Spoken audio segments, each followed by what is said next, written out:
Good evening. Welcome to the July 18th Design Review Board meeting. Can we have a roll call? Board Member Malat. Here. Board Member Kim. Here. Board Member O'Dorisio. Here. Vice Chair Rosner. Here. And Chair. Chair Chong will be late. Now's the time in the meeting for oral communications. This is a time when any member of the public can address a subject that is not on the agenda. The Design Review Board is not able to discuss or take action on items that do not appear on the agenda, but please state your name in the beginning and leave your comments to no more than 3 minutes. Are there any members of the public that wish to address and speak to a non-agenda item tonight? None in the room. Is there anyone online? There's nobody online. Thank you. We will move to staff briefing. Is there a staff briefing today? Yeah, yes, there is. It'll be very brief, but I know that we pester you quite frequently about availability, and some of you have responded, but we have people waiting in line breathlessly to come to the DRB in August and September.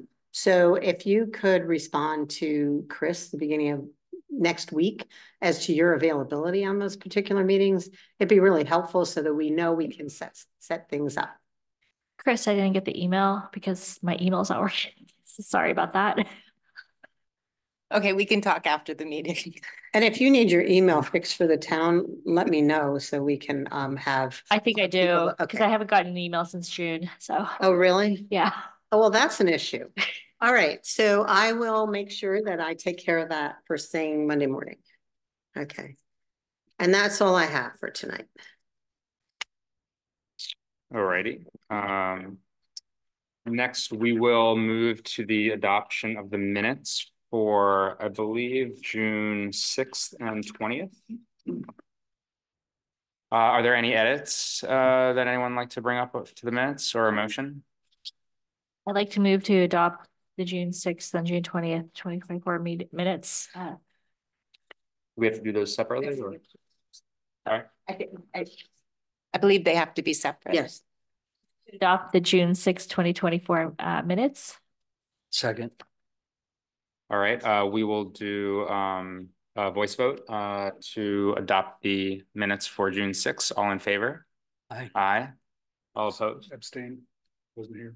All right. On a vote of 3-0 to 1 abstention and 1 absent, the minutes are adopted for June 6th. For June 20th? Any motion?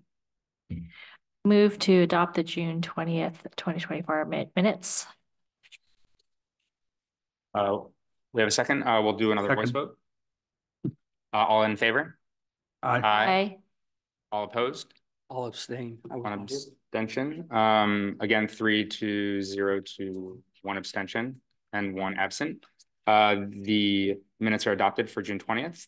And next we will move to the action items on today's agenda. The first and only is to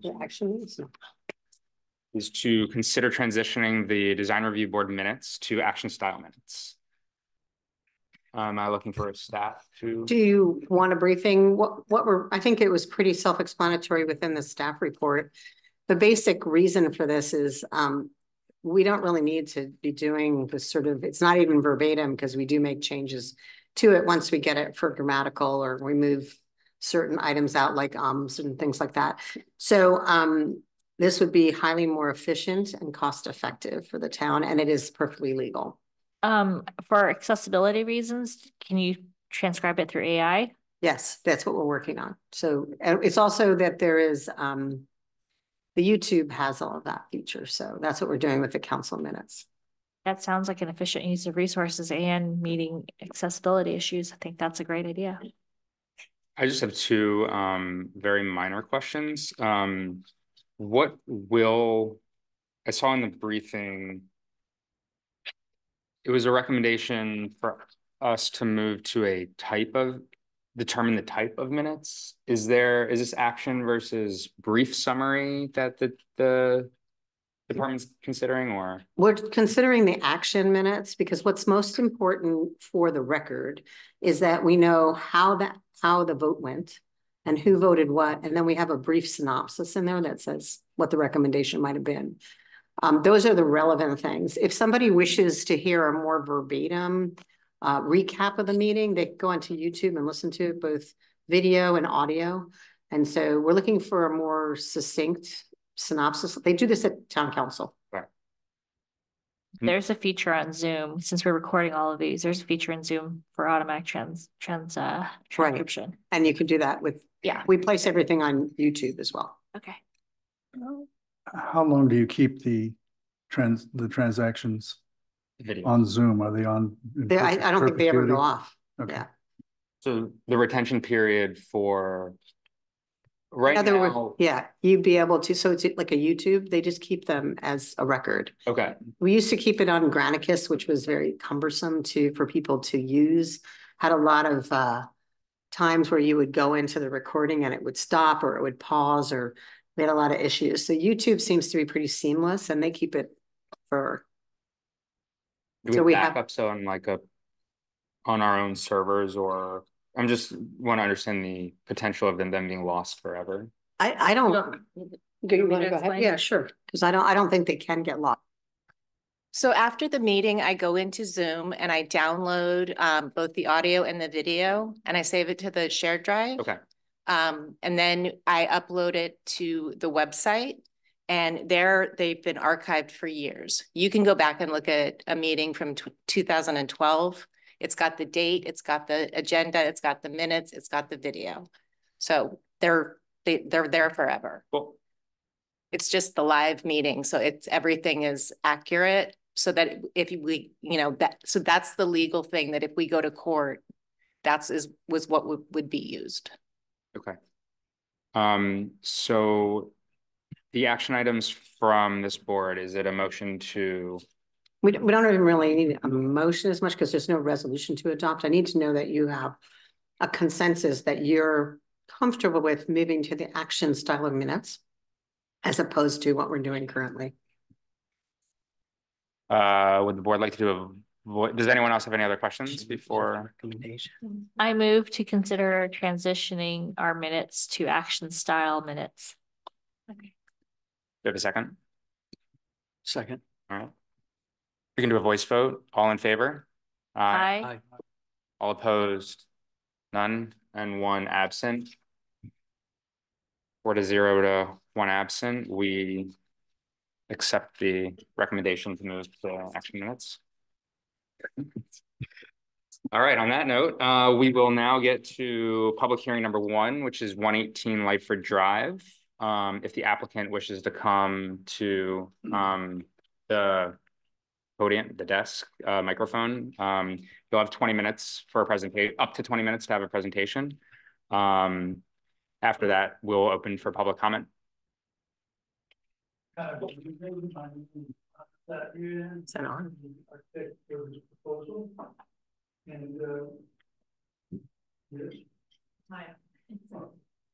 And basically, the reason we here is for one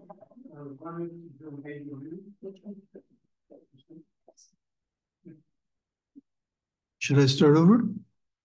You could. Recording? It's so much Yeah. better now. My name is Mohammed Sadria, and I'm the architect for this proposal. And the reason that we're here this evening for this deck is because the Huangs are in need of a live-in caretaker for a family member that has a medical issue. And so as a result, an ADU was built in part of the site of the former turnaround for the parking. And as a result, the parking is very constrained there, not the parking so much, but the turnaround. So that when you want to go in there and turn around and come back on the Hammerhead, it's very difficult to do so, and you have to go back and forth numerous times. And I drive a small car. I can imagine for the larger vehicles, it's even more difficult. So we just had, I just designed a small deck off to the side so that it makes it really much more comfortable to move a car out of the garage or turn around a car that's in the driveway. And if you have any questions, I'd be glad to answer.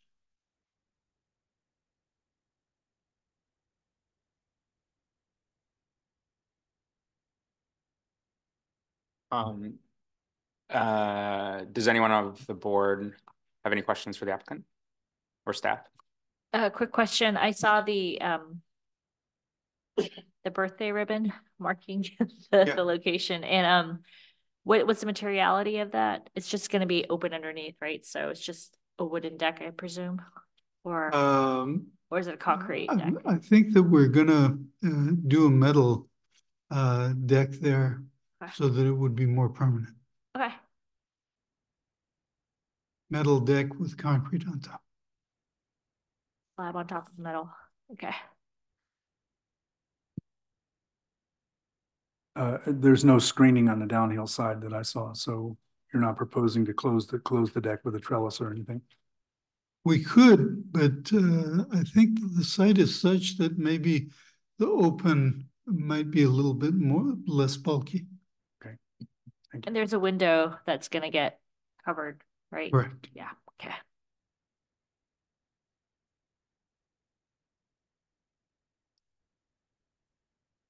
Take over. So this is 118 Library. Yeah, was the okay. All right. Variance request for a lot coverage. And just the applicant's finished presenting. I just thought, okay, all right. 2 minutes. So. Anything else? That's it. And questions from the board? Nope. Thank you. Yeah, let's let the record show that that the chair has arrived late, thanks to traffic and a meeting that ran over. We will now open it up to the public to see if anybody has any public comment on this application. Anyone? Nope. With that, what's that? Oh, I'm sorry. Yeah. Is there going online? Is there any comments from the Zoom call? There are no comments online, Chair. All right. Thank you. And with that, the applicant does have 5 more minutes if you have anything else you'd like to add. Nope. With that, we'll close the public part of the hearing and bring it back to the board. Would anybody like to lead us off?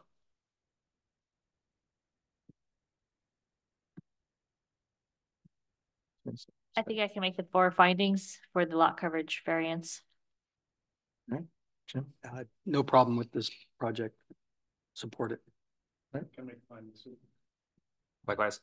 All right. I feel the same way. I had a chance to go out and visit the site and agree with everything that was in the staff report and can also make the findings. So with that, we're looking for a motion. I move to adopt the draft resolution as written, and that is categorically exempt from CEQA. And do we have a second? Second. All in favor? Aye. Opposed? None opposed. And the resolution is adopted with a 5-to-1 vote. So a 5-to-0 vote, sorry. And then we now, thanks. Thank you. And we now move on to the last item on this evening's agenda, which is an appeal for 1930 Straitsview Drive. And as this is not an appeal from a neighbor or something like that, this is an appeal of a staff decision.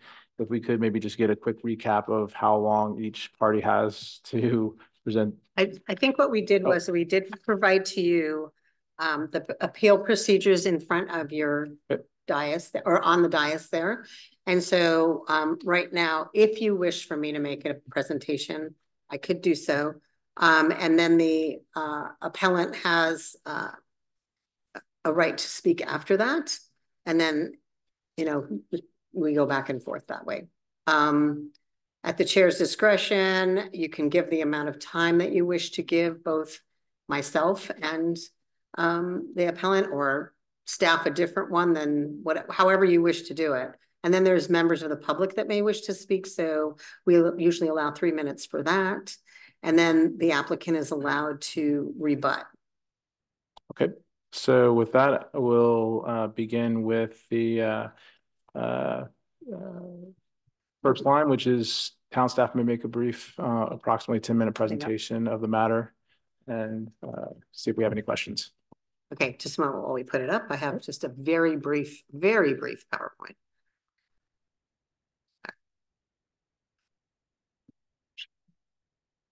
I don't know if it does.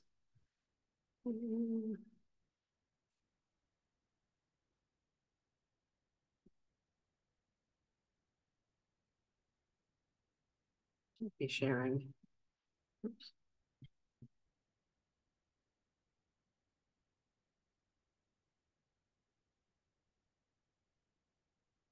Okay.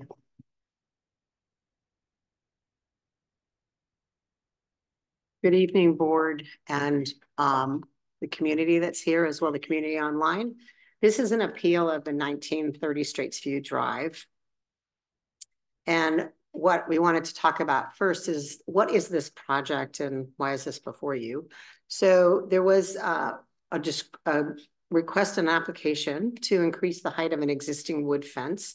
It's wood and wire that was adjacent to the property line from approximately 3'7" to what is currently built at 6 feet, and a change in material to solid wood with lattice. And then permit a 4-foot tall as-built retaining wall in the rear. So the application was submitted in September 2023. In October, we provided a notice of incompleteness and asked for additional information. The applicants then in February gave us revised plans, and then the application was deemed complete. There was a courtesy notice mailed to the neighboring properties within 100 feet as required. And the application was approved by staff with a condition that the existing 6-foot tall wall needed to be lowered to no more than 4 feet. And the retaining walls were approved. The applicant, property owner, appealed the condition that to lower the fence height. So the appeal is as follows. This is appeal ground number 1 filed to the planning division. The planning division is enforcing rules unequally by requiring the fence to be lower height than the adjacent property at 1940 Straits View Drive. If the maximum height of fences is 4 feet, it should be applied equally. So our response is the following. Projects are reviewed on a per lot basis, and decisions are made based on special circumstances of each subject property. All the structures and exterior improvements are subject to site plan and architectural review and are evaluated to determine if they further the purposes as set forth in the zoning ordinance, subsection 16.52.020A, which is the purpose finding, and that they satisfy the criteria of the zoning section, which is related to the guiding principles. The as-built fence, staff felt, did not satisfy the following principle, which is neighborhood character. And as you can see, both in your staff report and on the screen today, along the downhill side of Straits View Drive, there are currently 3 fences visible from the street. There are 2 solid fences at 1930 and 1940, identified in orange on that plan, and an open metal fence at 1960 that's identified with the yellow. The remaining properties included in green below and on the screen for the audience are improved with landscaping at the front properties to maintain a natural barrier from the street. As you can see, these are some of the pictures taken from the neighborhood. A lot of green fences, green hedges, excuse me, a gate that has a see-through metal, and another gate with a see-through metal on a smaller wall. The fence is not interfering with views of the adjacent properties, was appeal ground number 2. The as-built fence does not satisfy guiding principle number 2, site layout in relation to adjoining sites, which evaluates the location of the proposed improvements on the site in relation to the location of improvements on adjoining site, with particular attention to view considerations. The previous view, which is the condition from before, from the adjoining sites, was of a continuous open view of the San Francisco Bay, Angel Island, the Golden Gate Bridge, and portions of San Francisco. The solid fence has created massing that interrupts this viewpoint. A lowered fence and open design would mitigate view impacts to the adjoining properties and the neighborhood as a whole. So what we're asking tonight is that the design review conduct a public hearing on this matter, deliberate, and then consider adopting one of these three options. The first is to deny the appeal, upholding the condition of approval by the Director of Community Development's designee, and direct staff to return with an appropriate resolution for consideration of adoption at the next meeting. Deny the appeal and make revisions or conditions to the director's approval, and direct staff to return with the appropriate resolution for consideration, adoption at the next meeting. The third option is to grant the appeal, removing the condition to lower the fence height, and direct staff to return with the appropriate resolution for consideration of adoption at the next meeting, making findings as how the fence complies with the guiding principles. And I might direct the design review board to the backside of that appeal direction, which talks about required findings for the resolution. So if you in fact choose number 3, we would look to you to provide us how we can make those findings. So along with you granting the appeal, you would direct staff very specifically how you would make the findings for site layout in relation to adjoining sites, neighborhood character, and compatibility of architectural style and exterior finish. And I'm only saying this because we were not able to reach that. So if you as a board made the decision, we'll make a decision after hearing both my presentation and the other presentation and discussing it amongst yourselves. I'll need some specific direction. I think we've done this before where I've looked to you to provide a little more specificity in your decision. And with that, I am available for any questions. Questions for staff? Can we ask questions later, or is this our only opportunity to ask staff right now? I think you're allowed to ask staff at any time. Okay. No? No. Oh, yeah. Any Well, questions? I'm available. I'm not leaving at any point in the meeting, so you're available. I'm available to answer any questions. I understand that you're supposed to only look at this particular site and its conditions, but the adjacent site has a solid wall as well. And I try to use my body to measure, but I don't know the circumstances under which that was adopted. And if you could also tell me if I'm, if they are lower or higher, that would be really helpful. Give me one moment because it is in the staff report. 1 second. Okay. I don't know if the height You're is, looking for the height of the surrounding. Yeah. fences? I don't really know that. The difference is the adjacent site has grown up bushes that are grown up substantially higher. Is that what you're talking about? The one on the downhill side? They have also a solid fence. Yeah, but I'm not sure it's 6 feet. I can't. I don't think it's 6 feet.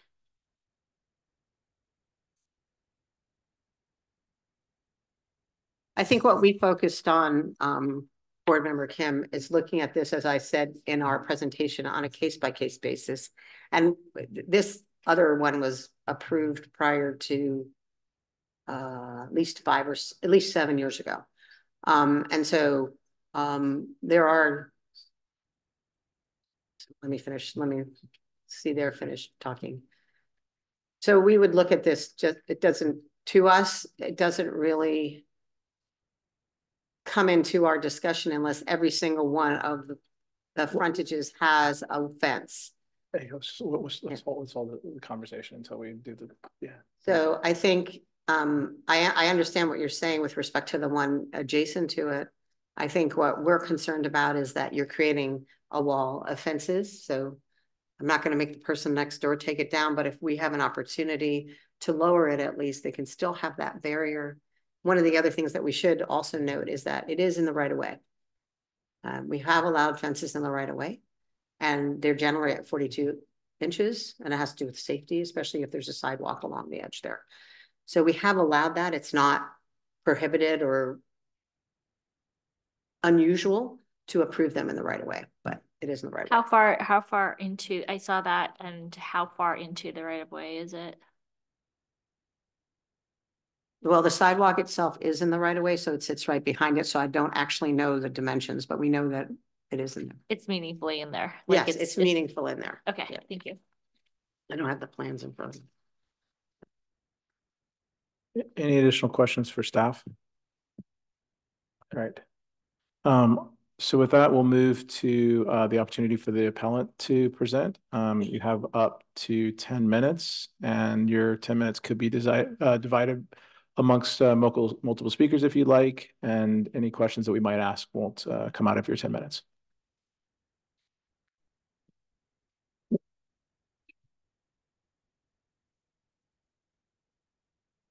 My name is Brian Gannon. I'm Paul's contractor. I gave you guys a handout. It's essentially a photographic representation of the street. I wanted to make a couple points though. The planning department's representation of the view is misleading.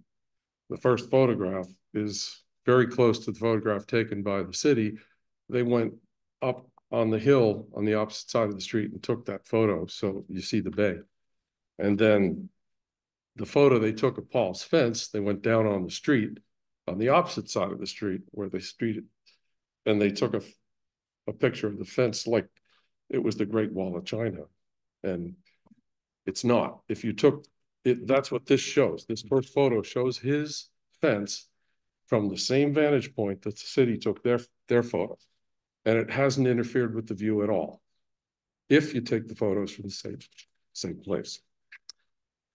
Also, if you switch to photo number 3, the fence that the Singhs designed, I thought was done very thoughtfully.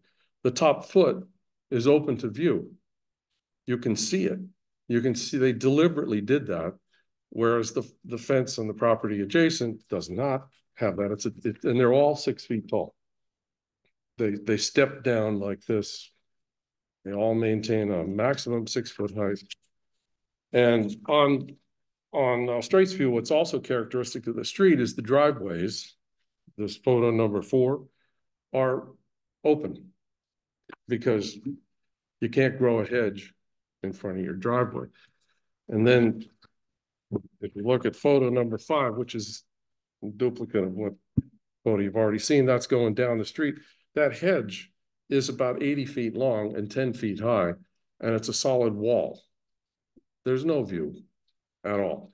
And there's a good reason. People up there are, people go up there and park their cars and watch the fireworks on the 4th of July. It's really invasive. This photo here, number 6, shows the only break in that hedge, and you get a really good idea about what it does to the view. So if we're talking about maintaining the character of the neighborhood, that's the character in the neighborhood. Every single house up there has a hedge that's 8 to 10 feet high. They have trees that are 18 feet high. They don't interfere with anyone's view. The houses up above, if I have a picture here, the houses that are on the hill above have trees on number 12. That's the house directly across the street. The trees are close to 18 feet high, and they do not interfere with the views of the houses that are above them, because this is all on a fairly steep slope.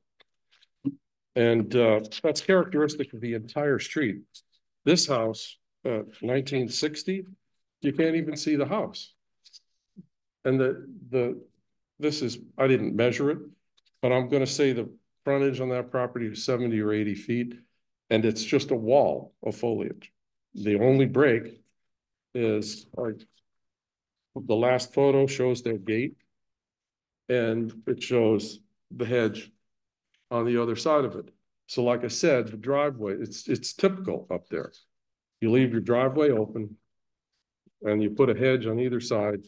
Mr. Singh put a fence on his side and left the top foot open. So the effective height of the fence is 5 feet.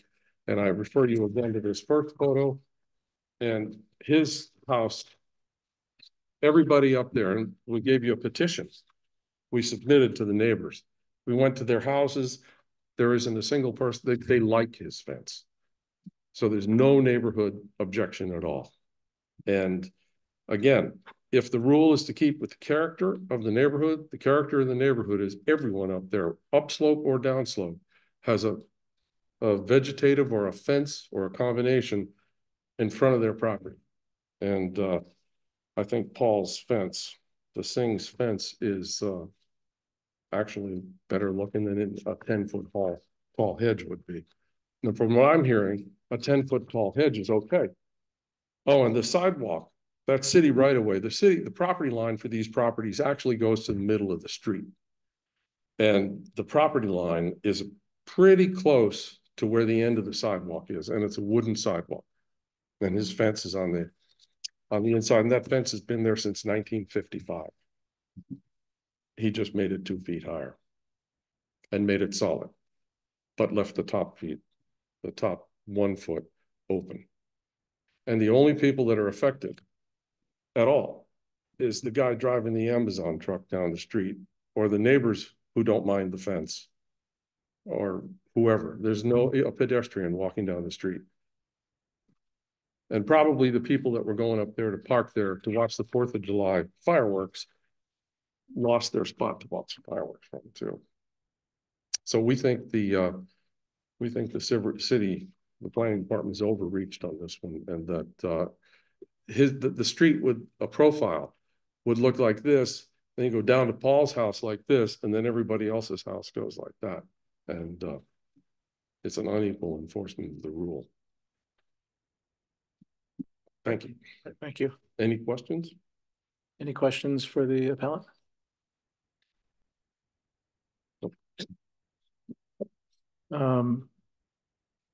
And was there anybody else from your side that was going to speak? Oh yeah, come on.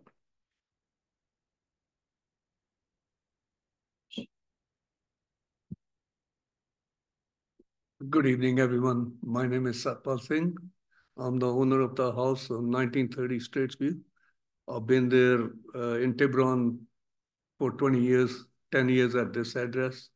We had a 4-foot fence, a wire kind of fence, which you see in the picture, the older one, and it was damaged. So I tried to replace it with a little bit higher height, because there's a couple of reasons for that. Is people, because of where the house is, it's the highest point on the road.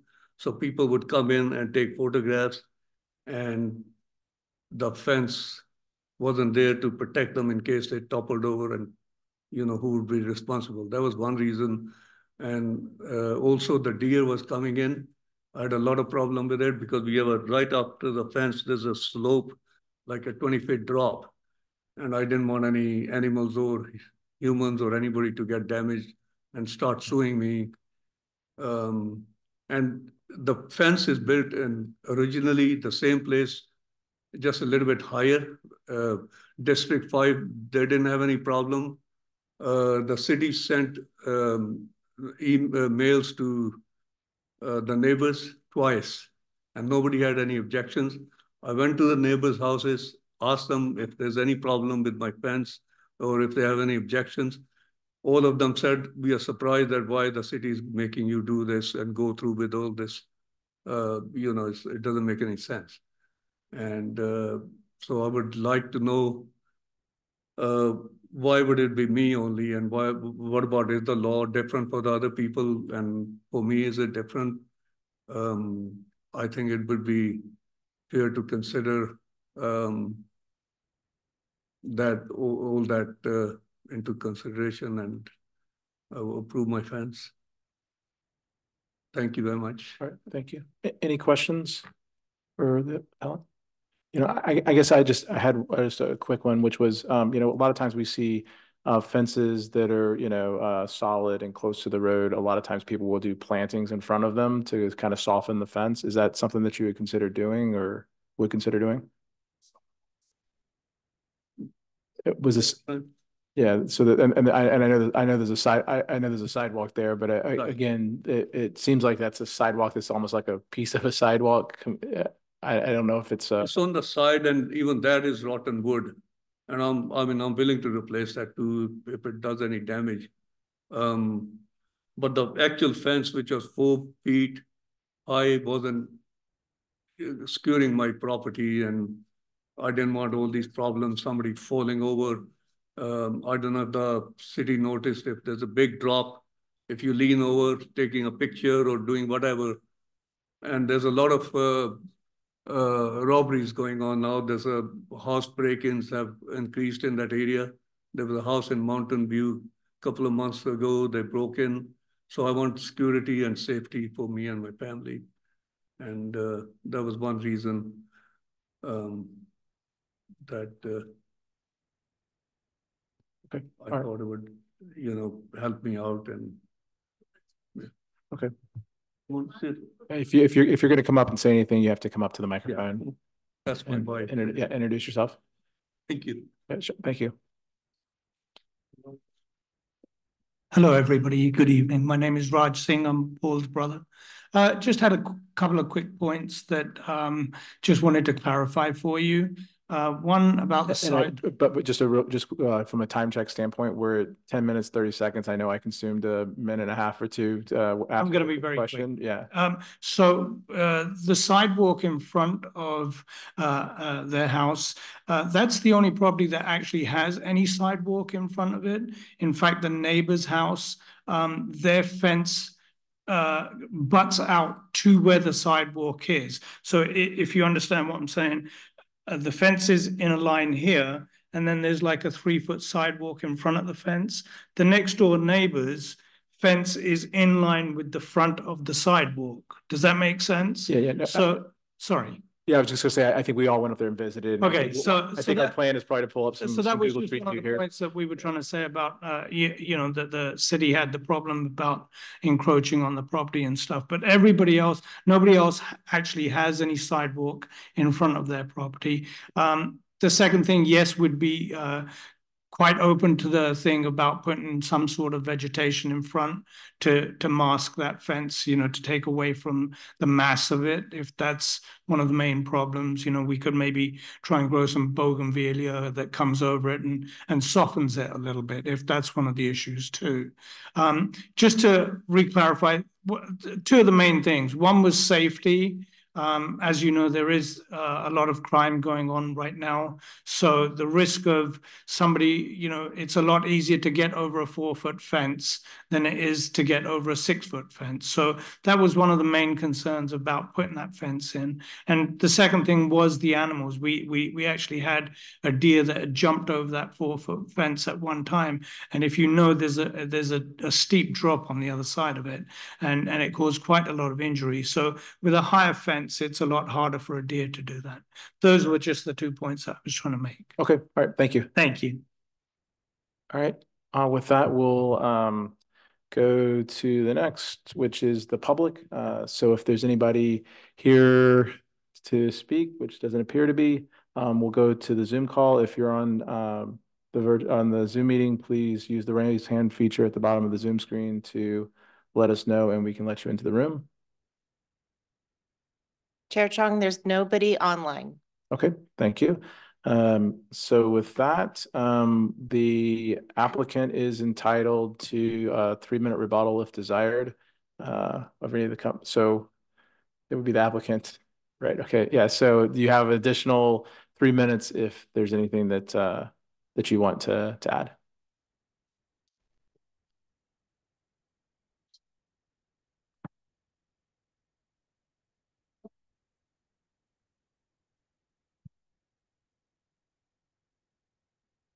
We hadn't thought about the sidewalk.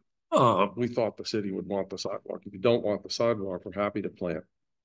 You see the topography there is this, and then almost a vertical drop off for about 12, 13 feet, and it's rock. So I'm pretty sure that Paul is going to be fine planting anything you want in front of that fence. Okay. But it's all rock, it's gonna be very hard to plant anything, maybe on the top. No, by we'd have putting to, soil. we'd have to dig out, excavate the rock. Yeah, it is rock. That's what's the top of the mountain. But it is possible to do that. There are hedges growing up there and it is possible to do that. Yeah, and I think obviously the board has to discuss it. There's probably implications from a city standpoint or whatever. It was just a question of if you had gone down that road when you were Well, it's planning the sidewalk. fence, right? City's standpoint is gonna be they'd have to give up a sidewalk. And nobody's using it. It's, District 5 didn't mind, it was all clear. Sanitary department said it was okay, it's being there. yeah, it's a wooden sidewalk. You've all seen it. It's like a boardwalk. Yep.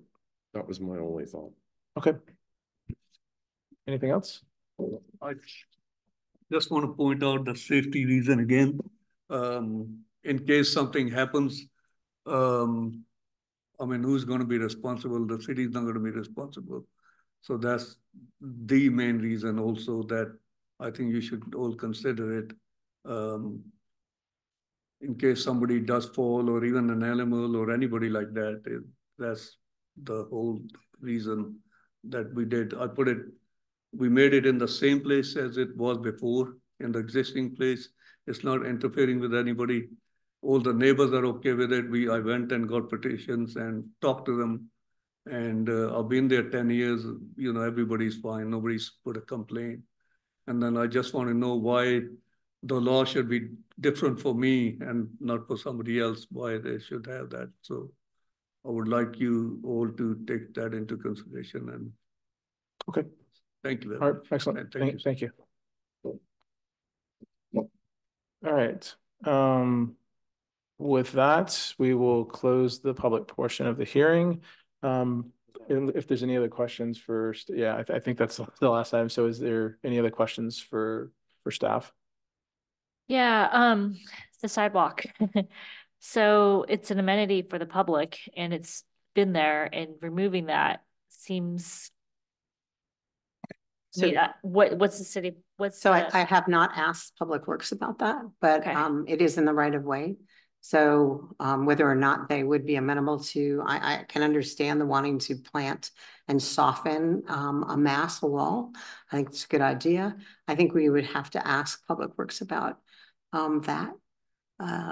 Normally they don't have much objection to that, but I don't know that answer for sure. Another procedural question I had for you, sorry, my last one is, overturning city staff and appealing that. How often, does an applicant come and, appeal a city staff decision? Is that very rare? Relatively rare, or? It's not usual, but we have had at least 2 other ones, I think, here. Okay. Yeah, I think we've had 2 other ones Okay. where I've made a decision and the property owner has appealed. Okay. So it's not unusual. And it is part of a process that is permitted. It's permitted, but it's not typical. That's what. It is not typical, no. Okay. Final decision. Yeah, Okay. right. The public hearing is closed, ma'am. So. Oh, yeah, we've closed the public hearing. Yeah, thanks. All right, any other questions for staff? Just real quick, is there any, quote, safety issue with removing that sidewalk? It seems like it makes people walk on the street. Is that an issue at all? I would have to look at that from a public works standpoint on how the safety issue. It's sort of in the same vein of why a 42-inch barrier is what we require, because that's by code. So along the street or behind a sidewalk or at the edge of the public right of way. So I don't know whether or not there would be a safety risk. I would have to have somebody look at that. And also, one other question, I didn't see any complaints or letters filed opposing this project. Is that, was that ever brought up from any of the other neighbors? I have not heard of any objections. There was someone who called us and asked us about the wall, and which brought it to our attention. But no written objections. Right, do not have any. So, one more question of calculation. So the retaining wall on the other side is 4 feet, and then this wall is 6 feet. So is that considered 10 feet, or is it not part of that calculation because it's the safety issue on the other side? that make sense? On the other side of where, I'm trying to So understand. There's a fence, the Right. section, and then there's the sidewalk, and then down here, there's a grade change, right? Mm-hmm. So there's like a 4-foot retaining wall. I don't think Oh, there's a there's a retaining wall on that retaining wall, side. okay. No. I couldn't see, I'm a short person, so. I don't think there is. And if there Okay. was, you're correct. We do have that 3-foot separation. And if you're not at that 3 feet, we would have to do a combination. But Okay. in this instance, that is not the case that I'm aware of. Okay. All right. Good on questions? All right, so with that, going back to the board, anybody like to lead us off?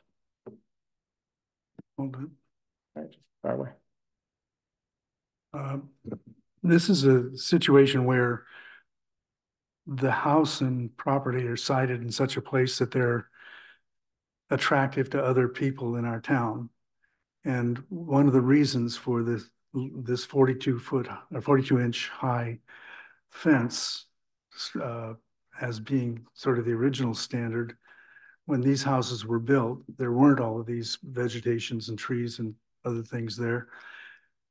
People go up there to see the view. And I know it's an attractive nuisance for the owners, but it's also one of the features of our town. We have people coming up to drive along our streets to see the view, and our neighbors drive along it every day. When you put a 6-foot fence up, you just ruin that view. You can't see the view from the street when you're driving or even walking in most cases. This new fence is high enough to preclude that. We live here too. And one of the policies of the town has been to incorporate access to the view on all of our streets as much as we can, reasonably, without damaging the privacy or security of the homeowner. This action effectively, by raising the fence arbitrarily to 6 feet, affects all of us. And it cuts off the view for all of us who are driving up there. Now, admittedly, you can see other portions of the view, but we had the same situation, you may recall, about a year ago in a house down on the waterfront, which is the same thing. They were trying to build an area, close off an area that blocked the view to the water. And we took great pains to try to keep that view available as much as possible. There's some other things that are involved. It's a white fence. It stands out on the hillside. It should be, every other fence up there is either an open metal fence, steel vertical rods in most cases, or vegetation.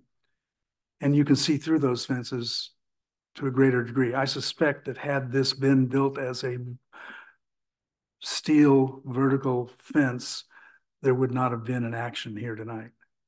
It would have been let go for some reason, or for just because it didn't change the neighborhood character. But this fence definitely changes the neighborhood character. It's a 6-foot high view block. The fence is in the right of way. I can see the site plan here, and as is the sidewalk. I would say we should keep the sidewalk because it's in the other parcels too. It just hasn't been enforced. So when actions come before them in the future, to have one section cut off by us would be a mistake. Landscaping, I think you could work out a landscaping scheme, but this was just a poorly designed fence from the standpoint of us, the public. And the homeowner obviously gained so much privacy that you can't see the view anymore from up there. I would say the fence should be taken down and built at the 42 height, or some other alternative proposed by the homeowner that would make the fence open enough to see out on a regular basis all the way through. It took me 4 trips up there to come to this conclusion, but I'm serious. I think the fence should come down. I rarely agree with you, but I am all about democratizing the views. It's not, and privatizing the views, I think is, and it's taking a public amenity and privatizing it.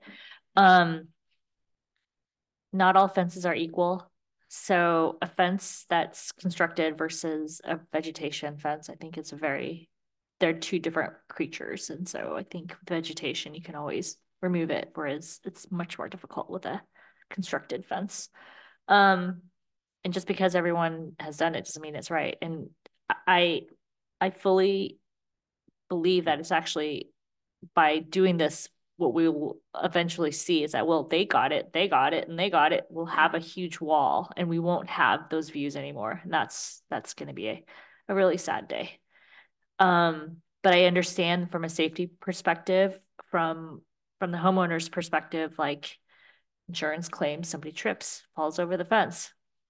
And I understand the security issue, but that, I don't think a 2 foot, adding 2 more feet is going to actually deter somebody. If they want to rob you, they're going to figure out a way. They'll break that thing down. Sorry. So I agree with you. I think I think the staff did. That's the other thing is I do believe that staff looks at what's in front of them and looks at how they're supposed to look at things, and to go against what staff has says, it has to be extraordinary act. So why do you feel that? Because the staff regularly writes reports and we go with a different direction. Like, I mean, it's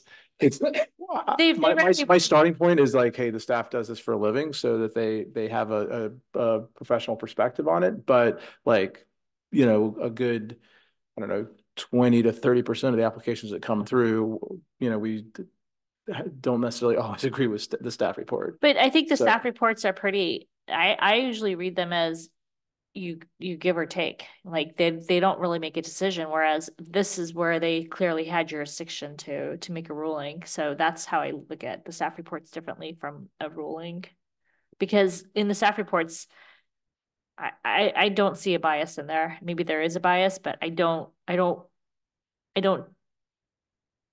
it's up to us. They presented it in such a way that they're not making a decision. Whereas this one, it was in their purview to make a decision. And I feel like they had all the right to do it. And if we think that they did grossly wrong, then we should overturn it. But in this case, I don't think they did grossly incorrectly. Okay. Yeah. Put your microphone on. Did you want to say something? I just wanted to make one addition to that. This fence is on public property. It's not on private property. It's easily 3 or 4 feet at one end and maybe longer. Can't tell for sure. So I'm looking at your site plan. So there's no question about what it is on public property. Okay. All right. I'm gonna go. I do want to say, before I share my opinion, talking about staff reports, I do want to commend staff. They've been working on formatting the staff report, and they've been making some changes recently. And this staff report, because this has history, and this is a little bit of a unique kind of application that we see, and staff did a great job on their report and giving us the information to deliberate. So I do want to commend staff. And I think, having seen that history, there was some, staff had to go with a decision given some timing, given some trying to reach out to neighbors and not necessarily hearing back. So I do acknowledge them having made that decision at that point in time.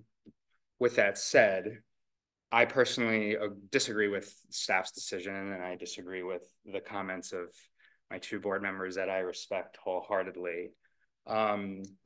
This fence location and the house location the house location has a lot of differences than other houses that we see on the street. It is much closer to the street than other houses that are adjacent to it. Houses that are adjacent to it that have 10-foot, 8-foot, 10-foot walls of vegetation. It's hard to argue that this is blocking some view when the house next door has about I don't know, 200 feet of 8-foot Solid hedges. Solid vegetation, yeah. You know, walking down that corridor, which I will guess to say there's like 4 people in this town that probably walk that more than me, since I walk that every day with my dog. I don't believe that by this 2 feet is now taking away the views of the neighborhood that the neighborhood offers. The neighborhood has just there's I don't think it's up to the owners of the within the neighborhood to ensure that pedestrians can see the Golden Gate Bridge at every step along the road. You can still see the Golden Gate Bridge and Angel Island walking 5 feet past, and it's different if you walk uphill versus downhill next you know, next to this fence. So I don't think we're robbing the public. You know, and I also think that's a perspective of a personal opinion. Prior to this, you'd walk by and you'd see the roof. You know, that impacts visually just as it is seeing a fence, a solid fence. I'm not as tall as you though. That I'm not as tall as you. you'd still see the roof. You'd still see the roof if you walked by in the prior fence. No, because the roof is down. You'd look over and then you'd see the roof. You'd look at the water, but you'd really like the roof is right there. You'd see the roof in the prior fence with the 4-foot fence. So you're trading seeing, you know, your eyes visually. I don't. It doesn't feel like you're closed in. It's just, yeah, there's a white wall there now, but prior it was the roof. So, you know, sacrificing the applicant's privacy for, you know, this, I think, thought perspective of seeing the bridge when you're walking past. I don't think that. I think that's a bit that penalizes, in my opinion, the applicant. I would say, okay, especially obviously there's a solid fence next to it, the gray one, but on the other side of the neighborhood, on the other street, 2 out of 9 houses on the downslope have solid wood fences, and you see nothing. So, you know, they're darker colors. I admit that the white, I think it's the white that is different, and I think that's most noticeable compared to the rest of the neighborhood. And if I have trouble defining the neighborhood character and saying that's out of place. There's not a consistent, you know, unique architectural style and fence style in that neighborhood. So I just don't, yeah, I disagree with that statement that the solid wood fence is out of character, the height is out of character. It just doesn't really bode for me personally. That wasn't my argument, but yeah. The white wasn't your argument, or what wasn't your argument? I didn't talk about the character. I didn't talk about the white. I didn't talk about that's him. Yeah. Oh, I'm facing 3 instead of 1. It'd be weird if I went like this and then kind of talk. So, you know, you're just in the middle of the direction I was looking, but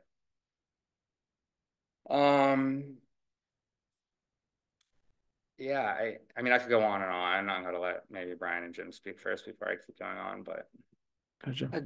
Just one point. When I looked at this, the privacy issue is very important, and the 42-inch fence certainly appears to obstruct any view into the home. And I agree. Then you see the roof. The roof is further down, and to your point, it is a line, but it's a line that's quite a bit of distance beyond. So I did not visualize that having a higher fence was adding to privacy of the home. I did not see that. So I felt that staying within that 42-inch range of a fence line was made sense. I didn't see where you'd have to go higher than that. And I agree, the rest of the neighborhood, you know, that shouldn't have occurred. You know, I don't know how you incorporate that in the decision of this single question, but the single question is, does it take away from the any of the privacy of the home and I don't think so, by making them follow the height restrictions. Tonight, the question of safety was brought up. I don't really see where a 6-foot or 4-foot fence makes a difference in safety. When talking about someone falling into the yard, et cetera, I don't see that. So, with that thought in my mind, I would not support a 6-foot fence. Yeah, so I'm very much along Alex's line. I mean, like, I think that, it's a little bit of a shocking fence. I think the color has a lot to do with it. Like when I first saw it, I was like, okay, that's a lot of fence. From a view standpoint, like, I don't think that democratize, like if I look at an application from many years ago, it was up on Red Hill Circle, and 2 design review boards over the years. Basically, it was the original design review board. It was for some condos, had required a carport. Jimmy, you might have been on the DRB at the time, but they required a carport, and as a way to allow people that were walking around Red Hill Circle to be able to look through the carport and see the views on the other side. And I lived, prior to that, I lived very close by and never really noticed it or thought about it or enjoyed views through their carport. But they come before the DRB and had 2 applications previously denied to try to convert those carports to garages. Like, these people really wanted garages because guess what? Like, why would you not want a garage over a carport, right? And so eventually the design review board that I was on agreed to let them enclose it and have garages. And I have since been back up there, and I'm like, it's not like there's still like peeps of views between trees or whatever. And I guess if I look at what the applicants got for enclosing their garages and the benefits of having a place to, park a car and store stuff and these type of things versus the occasional pedestrian that walked around that got a little bit of view. So I guess that's kind of one story share. The other one was I was many years ago in the south of France. I remember being in this neighborhood, and they created like just walls. Every single like house had a wall all the way up to the edge of the street. And I remember thinking to myself, like, this is absolutely awful, like bad design that they've let this neighborhood do this. But as I kind of think back, it's like, I was only there for a hot moment, right? Like, these are people that live there all the time, and clearly they want to be able to have an enclosed front yard. And it wasn't like it was on the way to anything. Straits View is a dead end road, 3 houses later. So it's not like there's constantly traffic through there that enjoys, a view across this one property. And I think to Alex's point, like, there are thick hedges that you can absolutely not see through, right? So which can be cut. What's that? Which can be cut. Which can be cut, but the architectural, but they're not. I guess my point is that they could rip down the fence, they could plant a hedge, and basically destroy the view. At that point, you're now just saying, hey, look, we just don't like the fence. Like, we don't like fences in our town, and we don't like fences that are this height. It is a steep drop off. I mean, it provides privacy because I couldn't see over the fence until I walked right up to the fence. Kind of did the up and over to be able to actually see into it. So it absolutely does provide privacy for that property. And so the drop off that happens after that, I think if they had gone down the hill to get it into their yard, we would be looking at an application for a fence variance, because it would require like a 10 or 12-foot fence in order to be back up to the height that would actually provide privacy. So, it sounds like I think I'm going to keep hammering on this because you brought up. Yeah. I mean, you brought up carports. I do think we should also consider, like, let's consider the property together, not just the fence. They've left the carport. It's a beautiful view through their carport. Next door that has the fence, they have a garage. You don't see through anything. So I don't think they're not just continuing to add blockage and blockage and blockage. They've, I think there's some balance of mass there, and I think they've done a service to the neighborhood if we're like, that's what we're counting on, of leaving that carport as is and not building a garage. I think to kind of hit one more time and just to maybe address, Jim, your point about privacy with 42 inches, it is, everyone can see over 42 inches. And because of the elevation change, Like the worst thing as a homeowner is seeing some random head like popping over your fence to keep people out and like seeing them. Like I personally don't want that. I think people value their privacy. It's very important. And I think that's a big consideration that we have to think about given where their house is located. You know, a lot of these other houses on that street, they have the luxury, they're pushed, you know, 50 feet off the street. This one's not. This one is close to the street. And because of the elevation change, people on the street without that fence can be, you know, Mr. Wilsoning over. And it's just, I think that's something that's worth considering as we discuss the, you know, the potential adverse effects to the view. Yeah, I mean, I think that the other thing is from a character, I know Suzanne would have been on the board, Jim, I'm not sure if you were, it might've been one of our code applications, but it was a Belveron home that wanted to put a 6-foot solid stucco, you know, wall, you know, not a fence, but like a wall in the front yard on a street that had like 0 fences other than like, maybe there was like one white picket fence, 3-foot high white picket fence or something like that. And we, you know, unanimously said, absolutely not. This doesn't fit with the character. I just feel that like, for me, that street, right? The character is people wanting to have, you know, some privacy and they're on the street side, right? Whether it be a hedge, whether it be a fence, you know, there's fences and hedges that are, you know, all 6 feet or over, you know, on that street. So I also feel like to just not allow one applicant to say, hey, look, you can't have it. You know, that said, I also would like to see a potential improvement. Like, hey, are there some plantings that could go in front of it? Is there a potentially, you know, slightly darker color that could improve it and make it fit in a little bit more? Because it does stand out a little bit, right? But I think that without necessarily just leveling it or requiring it to go down to 4 feet, there are some minor changes that, you know, that could be done that allows it to fit in, you know, better or with everybody else. I would argue that getting rid of the sidewalk is not minor. That's a major change. I'm not saying get rid of the sidewalk, but like, yeah. I mean, look on Arc Road. There's these holes in the concrete that are, yeah. you know, 2 feet wide that are massive trees are growing out of, right? So there's nothing to say that you couldn't poke some holes and do some plantings in front of that fence. I'd go back to the point that there's a huge difference between building an architectural view blockage, whether it's a fence or a house or whatever, and planting something that grows into that same view mass, view blockage. In one case, it's in perpetuity. And to cement that further, all of our communities are built by accretion. We keep adding and adding and adding. Nobody ever takes something off of a house. They always add to a house.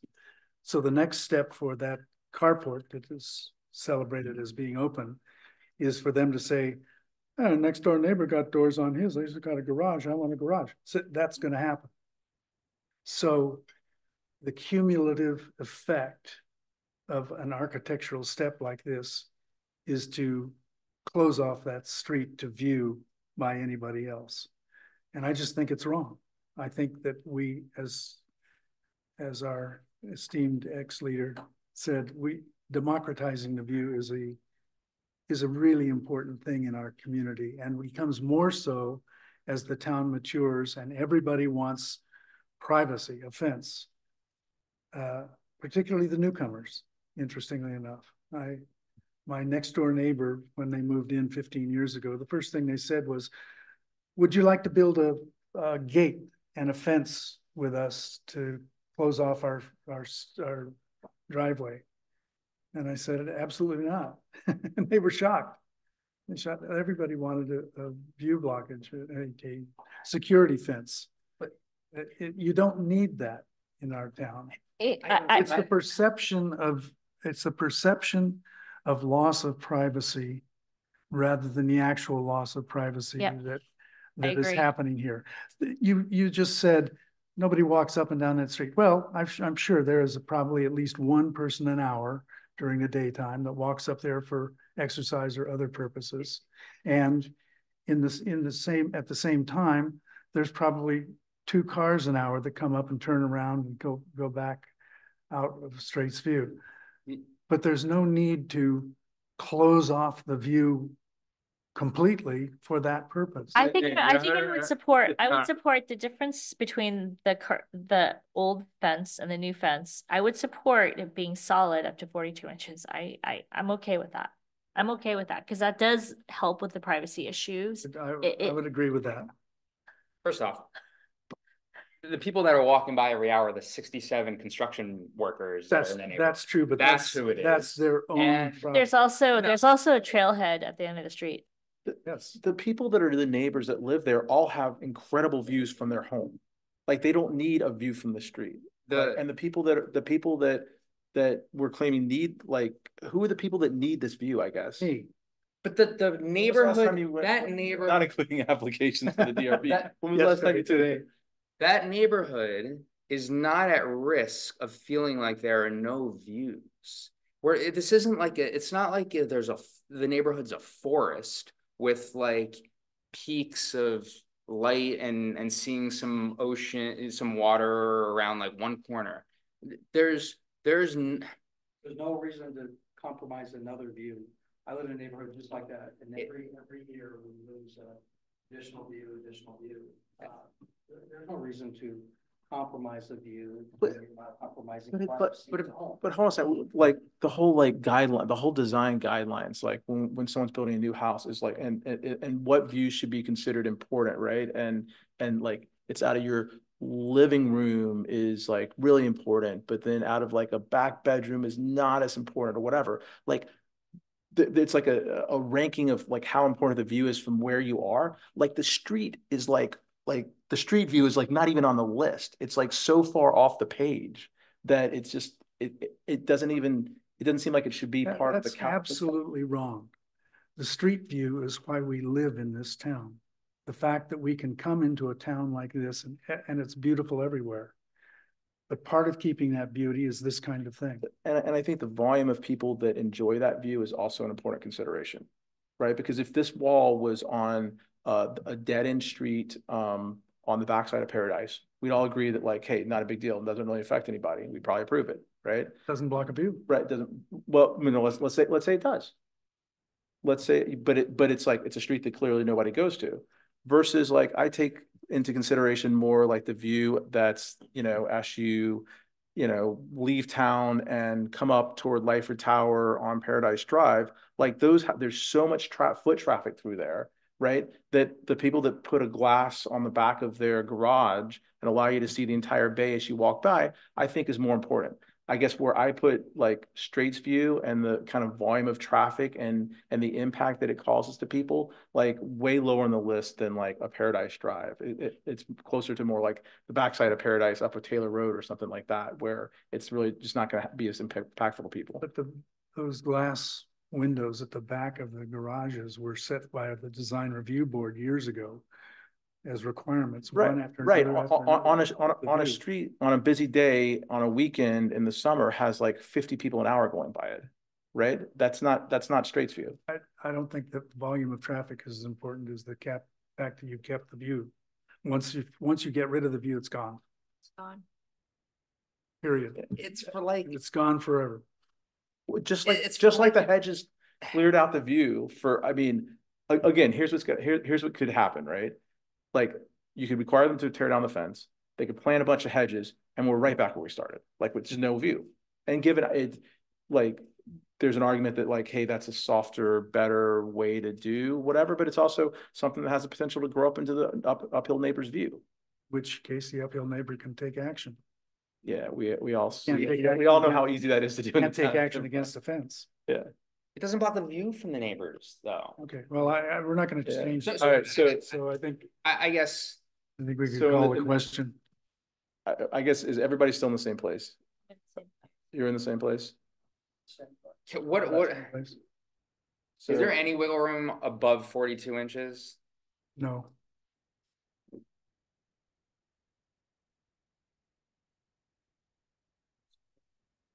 Guidelines, and it gives I think privacy to the home. So what is the advantage?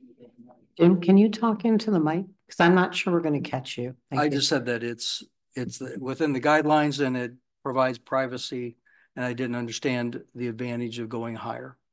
What, quick question for staff. What is the height of the fence that's next door? Or either two doors down or one door down? What if they lose this? What if they? I don't really know. That's like. I think it's 6 feet, but I think that it's 6 feet, yes. But as I stated earlier, we don't look at necessarily that. We look at each one individually, and my staff has never had the opportunity to look at that one. So I hate to say it was previous administrations, but it was. Where's the? It's clear this is the house next door, right? Yeah. Yeah. Directly next door. Yep.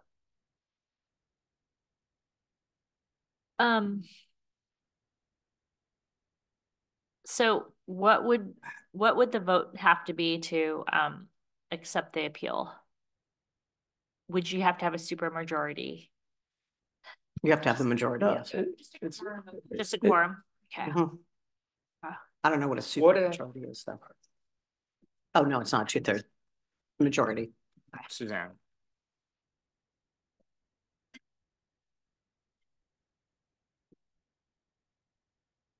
What if you bring this down? I originally thought just this piece in line with this piece. Like.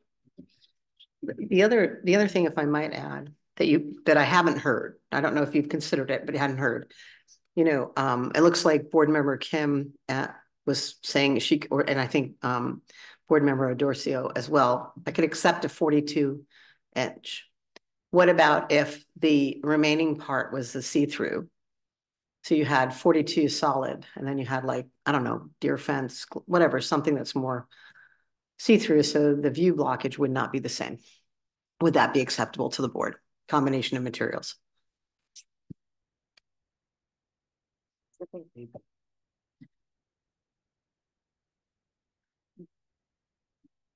Like, this is already blocked by, this section is already blocked by planning. It's literally just this section. See, this section's already blocked by planning, right? I'm short, so I have a different perspective. Into this shape, so this will stay this high until somebody cuts it down to here, which is where it should be. So I'm wondering if So if you have you're saying 2 feet, the top 2 feet are the lattice, you know, the see-through. a see-through type of material, can we have no side conversations? Because it's really hard to do this. Thank 2 you. feet of see-through. My one reluctance is that'll get plugged up, but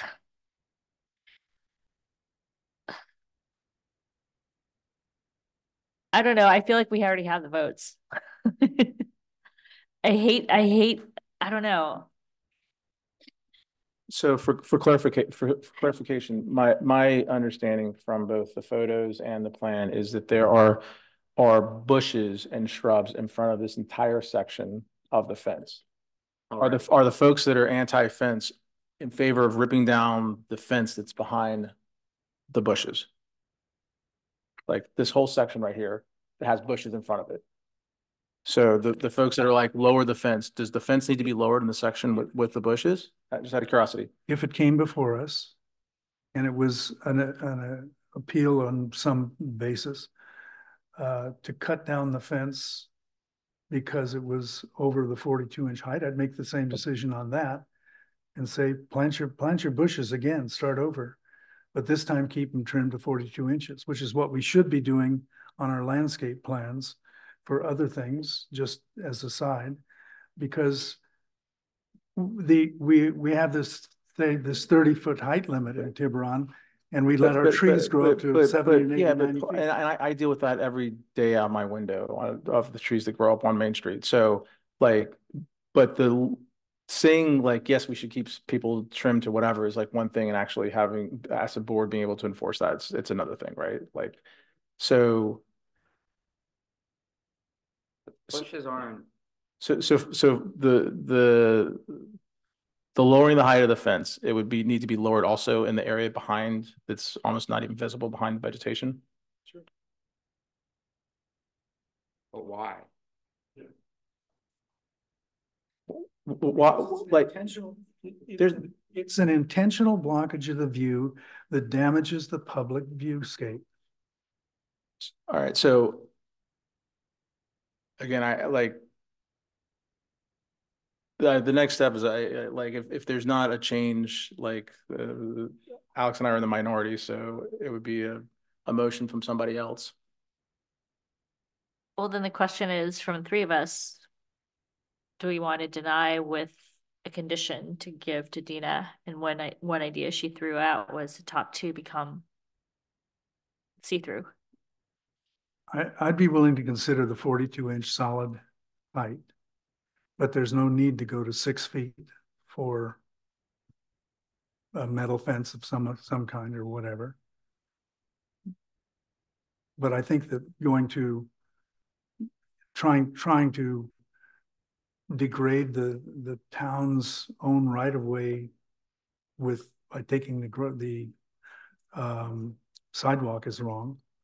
I think we should keep the sidewalks there. That's a narrow enough street. But let's be very clear. There's not a sidewalk that's a functional walking sidewalk. Like I have one of those in front of my house. There's no sidewalk 100 feet on one side, like, and no one like walks down the street, hops on the sidewalk, walks down a small piece of sidewalk, and then hops off when that's the only piece of sidewalk. And at least there was Alex, a you walk down the sidewalk. I've never once been on the sidewalk other than 2 days ago. There's a similar condition in our town's trails that go up all over Mount Tiburon to Ring Mountain and back. There is a dedicated trail there on paper. It goes right by your house. But it has been closed off by owners who don't want people walking past their house, even if it's only 1 or 2 people a day. It's been closed off and planted and dirt, debris thrown in it and so forth. It's taken 30 years to get to the point where we now have a trail that's more or less open around Tiburon. And this is the same kind of thing. But yet like the neighbors have like hedges, like look at the Google, like they have hedges that have eliminated anything that just say that the neighbor down the street we've had a fight with over his fencing down there, and he is dedicated to enclosing his house with hedges. That's just that neighbor. This is the other neighbor. Other neighbor on down at the far end. As Dina said, you're looking at this property as is, like you're not supposed to be influenced by like, well, everyone else did it. The neighborhood character is not open. Everything is open and views everywhere from every single property that you walk past on that street. That's just not the character of the neighborhood. I totally disagree. Like you walk down corridors of people that have closed it off with fences and hedges because they want the privacy and they want the security. So in the spirit of not being here all night, like it sounds like Alex and I are in the minority, but it's up to you to decide which motion that you want as far as, is there a shorter version of a fence that you would be okay with? Or if so, what height? I'm okay with a solid 42-inch height. Me too. I'm completely okay with that. Let me guess, Jim's going to join. Okay, so with that, we're looking for a motion.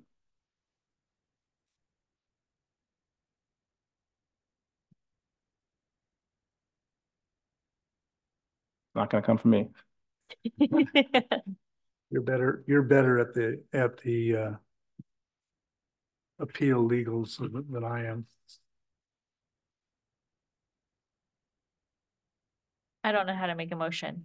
This is like a negative. So what you have your choices in front of you as part of the staff report. Your choice is to deny the appeal, upholding the conditional approval by the Director of Community Development's designee, and direct staff to return with the appropriate resolution for consideration at the next meeting. That's one choice. The other choice is deny the appeal and modify or add conditions to the director's approval and direct staff to return with the appropriate resolution for consideration at the next meeting. Grant the appeal, removing the condition to lower the fence height and direct staff to return with the appropriate resolution for consideration of adoption. So I think what you're looking at is one of the two. If you're making this motion, Board Member Kim, I would imagine you're looking at either one or two, and one is to just uphold. Did you want was your decision to have a see-through fence? No. Or no, it was just 42-inch. I was just giving you some options as I realized there might be some way to get to a 5.0, but I don't see that. Sorry, I'm going to interrupt. Just to note though, that you're now lowering the conditional approval, which was 48 inches. No, it was 4 feet. So wasn't it 6 feet to 4 feet? yes. Oh, it is 48, not 42. 42 is the code for the guardrails. Yeah.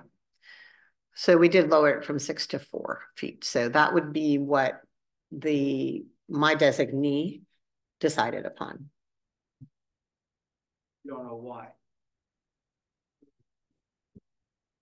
Do you know why it was 48, not 42? No. We've closed the public. I'm sorry, unfortunately, we've closed the public portion.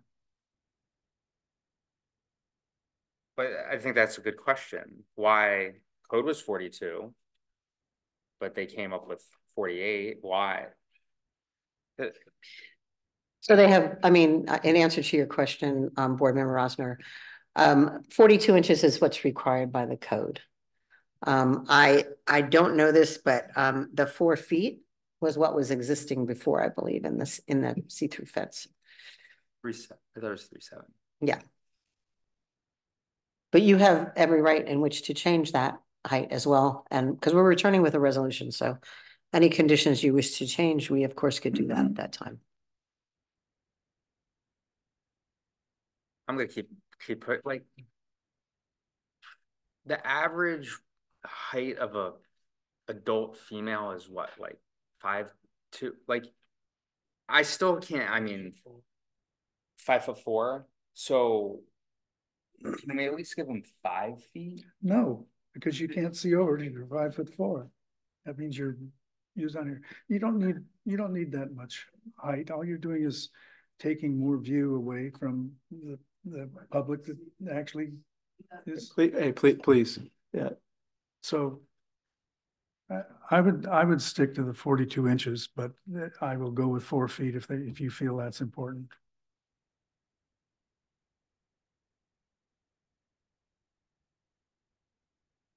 The 4 feet was arbitrary. It's up to the board.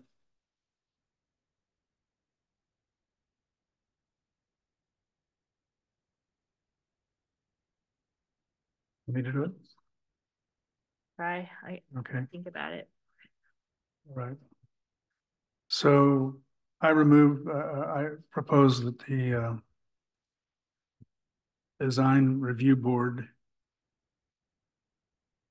upholds the appeal to the extent that the existing fence be reduced to 42 inches, which is the standard code height, and that the existing sidewalk be retained,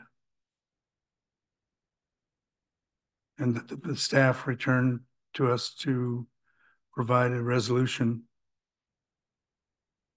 overturning I guess this is overturning the original approval. No, what it is, it's denying the appeal with conditions. So you're modifying the denying conditions. appeal with the conditions then. So you're not really overturning any decision, you're just modifying. That the fence may be of solid material and it be an earth tone, a medium to dark earth tone rather, or gray rather than white. And is there a second to that motion? I'll second that. All in favor? I think we might need a voice vote on this because I don't believe we're Yeah, gonna get to a 5-0. roll call vote. Board Member Kim, Aye. Board Member Odericio, Aye. Board Member Malat, Aye. Vice Chair Rosner, Aye. Chair Chong. Nay. All right, with that, the motion passes, and I believe that was the last item on this evening's agenda, so we adjourn.